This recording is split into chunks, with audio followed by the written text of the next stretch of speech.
राजस्थान का एकीकरण एक ऐतिहासिक एवं राजनीतिक प्रक्रिया। भूमिका: राजस्थान का एकीकरण भारत के स्वतंत्रता संघर्ष के बाद सबसे महत्वपूर्ण प्रशासनिक और राजनीतिक घटनाओं में से एक है। 15 अगस्त 1947 को जब भारत स्वतंत्र हुआ, तब राजस्थान में विभिन्न रियासतें मौजूद थीं, जिनका स्वतंत्र भारत में विलय और एक संगठित राज्य के रूप में गठन एक जटिल प्रक्रिया थी। राजस्थान के एकीकरण की यह प्रक्रिया 18 मार्च 1948 से 1 नवंबर 1956 तक चली, जिसमें कुल 19 रियासतों और एक ठिकाने कुशलगढ़ को मिलाकर राजस्थान राज्य का गठन किया गया। इस पूरे एकीकरण आंदोलन का नेतृत्व सरदार वल्लभ भाई पटेल और उनके सहयोगी वीपी मेनन ने किया। ये लेख राजस्थान के एकीकरण की ऐतिहासिक पृष्ठभूमि, प्रक्रिया, विभिन्न चरणों और इसके प्रभावों पर विस्तृत रूप से प्रकाश डालेगा। 1. राजस्थान की ऐतिहासिक पृष्ठभूमि। स्वतंत्रता से पहले राजस्थान को राजपूताना कहा जाता था। यह क्षेत्र कई स्वतंत्र रियासतों से मिलकर बना था, जिन पर राजपूत, मुस्लिम और मराठा शासकों का शासन था।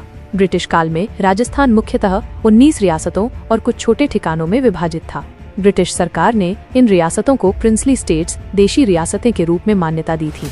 ये रियासतें आपस में स्वतंत्र थीं, लेकिन इनका नियंत्रण ब्रिटिश सरकार के अधीन था। स्वतंत्रता के बाद इन रियासतों को भारतीय गणराज्य में मिलाने की आवश्यकता थी। 2. राजस्थान के एकीकरण के कारण। राजनीतिक कारण। स्वतंत्र भारत को संगठित और प्रशासनिक रूप से मजबूत बनाने के लिए छोटे छोटे राज्यों को मिलाना आवश्यक था। यदि राजस्थान की रियासतें स्वतंत्र रहतीं, तो भारत में अस्थिरता और विदेशी हस्तक्षेप की संभावना बढ़ सकती थी। आर्थिक कारण। राजस्थान की अधिकांश रियासतें आर्थिक रूप से कमजोर थीं और स्वतंत्र रूप से अपने नागरिकों को बुनियादी सुविधाएं प्रदान करने में सक्षम नहीं थीं। एकीकरण से आर्थिक संसाधनों का सही उपयोग और विकास संभव हो सका। सामाजिक और सांस्कृतिक कारण। राजस्थान की रियासतों में भाषा, संस्कृति और परंपराएं लगभग समान थीं, इसलिए इनका एकीकरण स्वाभाविक था। पूरे क्षेत्र के लोगों को एक प्रशासनिक व्यवस्था में लाने की आवश्यकता थी। 3. राजस्थान के एकीकरण की प्रक्रिया। राजस्थान का एकीकरण 18 मार्च 1948 से 1 नवंबर 1956 के बीच 7 चरणों में पूरा हुआ। इन चरणों को उनके ऐतिहासिक महत्व के आधार पर समझा जा सकता है।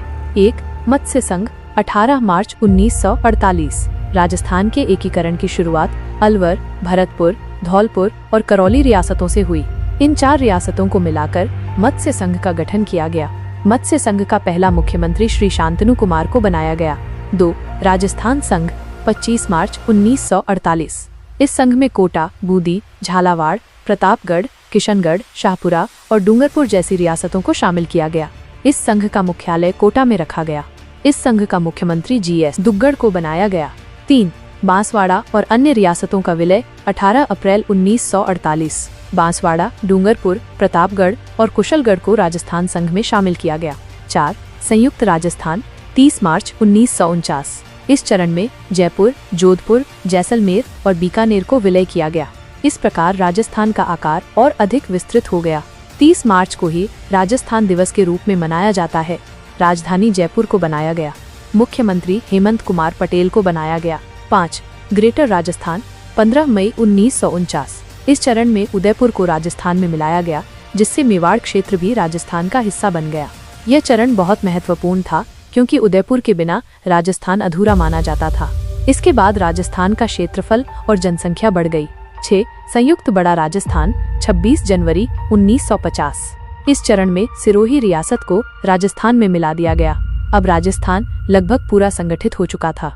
7. राजस्थान पुनर्गठन 1 नवंबर 1956।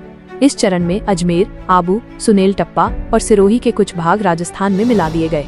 इस तरह राजस्थान एक पूर्ण राज्य बन गया और इसे एक सशक्त प्रशासनिक इकाई के रूप में स्थापित किया गया।